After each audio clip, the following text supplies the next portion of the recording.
All right, all right. LDWMMAC. This is the boy, the coach. You're live on the Coaches Show, the Coaches Show live. And salute to the WMMA universe. Man, let's talk about this fight, man. Listen, man, you had Tecia Torres versus Sarah Hughes. Sarah Hughes given an opportunity of a lifetime. We know, hey, say what you want about Dana White. He will give you an opportunity. He'll give you an opportunity to go in there and win, or he'll give you an opportunity to get your ass whooped. But either way, you will get an opportunity. Listen, man, I thought going into this fight, I thought that this fight was gonna be a bit too much for Sarah Hughes. And I watched some Sarah Hughes video, and Sarah Hughes is a very, very tough fighter, man. She's aggressive, and Sarah Hughes is a pressure fighter. That's her game plan. She's not gonna disguise it. And I like Sarah Hughes' style. I like, what she brings. Sarah Hughes is about violence.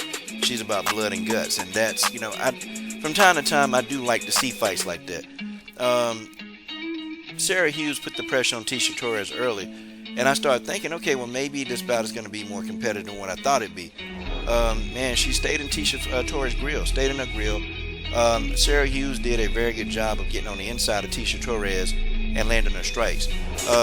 When she put Tecia Torres against the cage, I was like, okay, so this is where Sarah Hughes is going to win this fight. She's not going to win it out in the open. But the experience and strength of Tecia Torres just proved to be a bit much. Tecia Torres, literally, she took Sarah Hughes off of the cage. She rotated.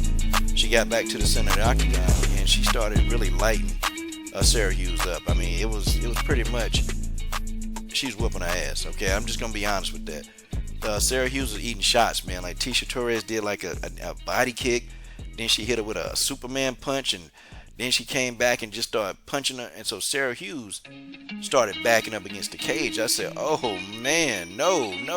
Sarah, this your debut. You got to do something. And, Sarah Hughes was battling back. And then Tecia Torres, it's like she threw a punch, man. It was almost like an overhand right. And then she kind of bent her arm a little bit. And then she caught Sarah Hughes in the middle of her face, man. And I started thinking, man, what if Sarah Hughes' nose broke, man? Because, Sarah Hughes' face, it was a bloody mess, man. I'm talking about it was a bloody mess. And then she started landing that wheel. Tecia Torres started landing that wheel, man. Tecia Torres started doing she did a back fist, and then, she kicked in the body. Then she punched in the head.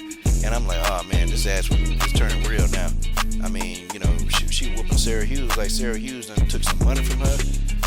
She's whooping up on Sarah Hughes like she tried to talk to Raquel. I mean, I'm just sitting there like, God, dog. She was getting whooped.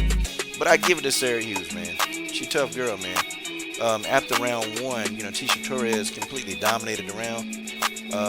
Sarah Hughes couldn't, she couldn't, she quit on the stool. Okay, she quit on the stool. And I don't know if it was maybe a combination of her and her corner to quit, but you can tell that there was something wrong with her. She took some damage, a lot of damage. And me personally, I thought it was her nose, okay? That's what I thought.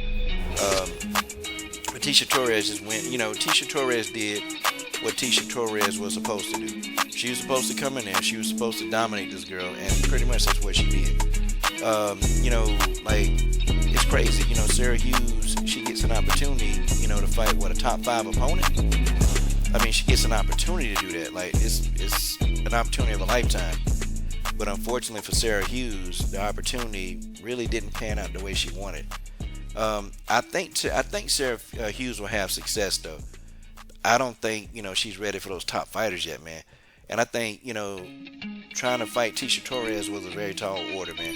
It's a tall order from anybody, coming from an organization where you went in there and you can just dominate, but then you get to the UFC and it's like, it's not that kind of flavor anymore. Okay, you got girls where you were starching girls. Hell, there's about 10 girls in the UFC in your own division that can start you. And hell, they'll do it a manner of different ways. They'll do it a matter of different ways. Like, it is what it is. Even, people in the UFC sometimes, they're not known for having a ground game.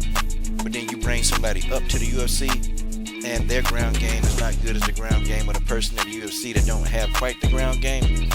And I was thinking, at one point that Sarah Hughes would try to get this fight to the ground, because I felt like either her mauling Tecia Torres against the cage would be, probably a move that she ought to make, or trying to get the fight to the ground. But Sarah Hughes didn't try that. And I think if she'd have tried to do that anyway, I just thought that Tecia Torres was so on point in this fight where the skill differential was so different that Tecia Torres probably would have also stopped any takedown attempts. She probably would have done it. And I think Sarah Hughes knew it, so her goal was just to get Keisha against the cage. And also too, man, Sarah Hughes is small, man. There's a definitely distinct size differential between her and Torres. I mean, it's night and day, man. And I'm starting looking at like, how does Tecia Torres make 115 pounds? She got a lot of muscle mass, man. How does she physically make the weight? I used to always wonder that, like, how does she make that weight? Like she pack on that muscle mass, and man, it's there. But a good solid win for Tecia Torres. She was supposed to beat this girl. It was supposed to happen. Keep your head up, Sarah Hughes. I'm gonna definitely ride with Sarah Hughes. Sarah Hughes got an aggressive personality, man, and she be like, hey, give me whoever. Give me whoever. I don't give a F. I like that. All right. So keep your head up, Sarah. I'm done. Go ahead and subscribe. Okay, subscribe to the Underground King of WMMA Fight Talk. I'm done.